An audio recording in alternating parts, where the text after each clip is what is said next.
Hola golafres, soc l'Albert. Avui faré una d'aquelles receptes que abans no havia fet mai i que és molt típica per la Quaresma. Lo normal és algun dia de Setmana Santa fer alguna recepta de bacallà. I com que hi ha tantes receptes de bacallà, començarem amb la potser més típica del bacallà de Quaresma, que és bacallà amb panses i pinyons. Molt senzilla i molt bona. Anem a veure com es fa. I per fer-ho necessitarem... Ja sabeu que som 3 a casa. Farem servir un parell de lloms per cada un. Això seran uns 600 grams de bacallà. Si sou 4, doncs uns 800 grams. Un parell de cebes, 4 tomàquets madurs, uns 40 grams de pinyons, uns 100 grams de panses, un parell de llesques de pa per fer la picada, un gra d'all, una miqueta de julivert i farina per enfarinar el bacallà. I això és tot. I nosaltres el bacallà l'hem comprat de salat, però també el pots comprar salat i deixar-lo en aigua en remull a la nevera durant 3 dies i anar-li canviant l'aigua. I si ho fas en un dia ho pots fer canviant l'aigua 3 vegades, més o menys. Després els deixeu escórrer en un escorredor i en acabat els aixugueu ben aixugats amb paper absorbent.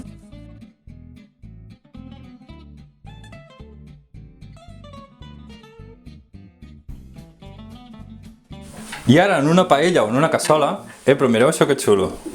Ara fa poc he fet 50 anys i a part d'un regal molt xulo que em van fer 50 regals petits. I em van regalar això, que és un accessori per posar a la vitroceràmica o a la inducció perquè hi pugueu posar a sobre una cassola de fang i cuinar amb cassola de fang.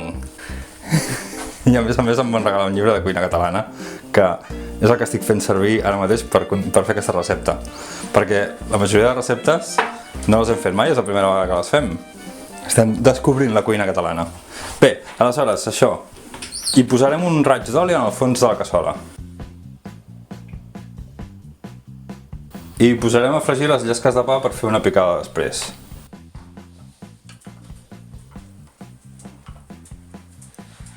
Quan el tinguem, el traurem i el deixarem en el morter ja per fer després la picada. Escolta, l'accessori aquest per la cassola no sé jo si va gaire bé, perquè això no tira gaire.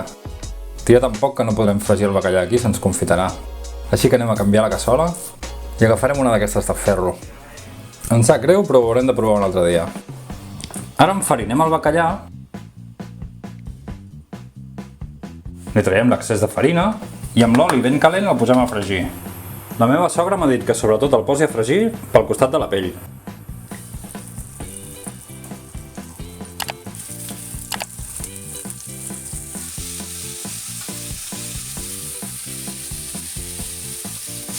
I quan estigui ben fregit, ho traieu i ho reserveu.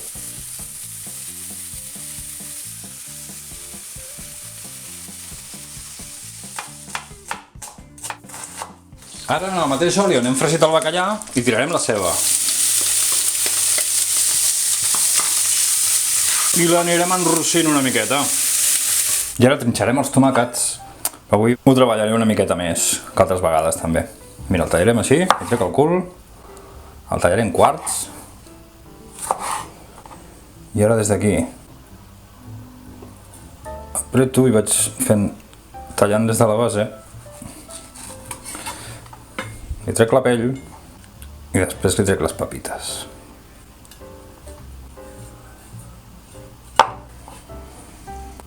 I tindrem només la carn. I aleshores els tallem a trossets. Ara que ja tenim la ceba rossa que ha agafat una miqueta de color, hi tirarem el tomàquet. I ho deixarem fregir tot uns 10 minutets aquí a la cassola. Potser he agafat una cassola una miqueta grossa, però és que no en tinc cap altra que sigui d'una mida una miqueta més petita. Potser els senyors de Bra em podrien regalar una cassola, Bra o algú altre, per fer una miqueta de publicitat. Però clar, també pensaran, home, si publicitat ja me'n fas, doncs farem una cosa. Taparem això i posarem una etiqueta, jo què sé, de calfruitós, per exemple. Ja ho tenim. Ara què? Bé, com ja us he dit alguna altra vegada també, jo aquí he posat tomàquet, l'he tallat, l'he tret la pell, l'he tret les pepites, però si teniu a casa tomàquet fregit fet, hi afegiu el tomàquet fregit, Mentrestant, en una altra paella hi tirarem els pinyons i els anirem torrant una miqueta sense que es cremin, no ho posarem molt fort. Baixarem una miqueta el foc i l'anirem remenant. Però així, si els torrem una miqueta, deixaran anar el seu oli natural Estaran una miqueta torradets i quedaran molt més bons. De pinyons tampoc n'hi posarem molts, perquè entre el bacallà i els pinyons haurem de demanar un préstec. I ara que s'han començat a torrar,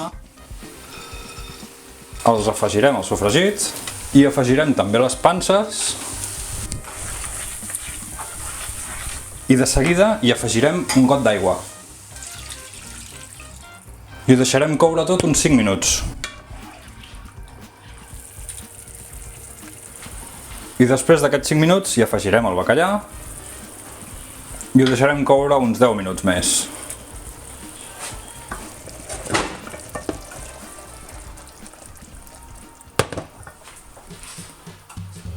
Mentrestant, en el morter hi farem la picada amb l'all, julivert i les llesques de pa fregit.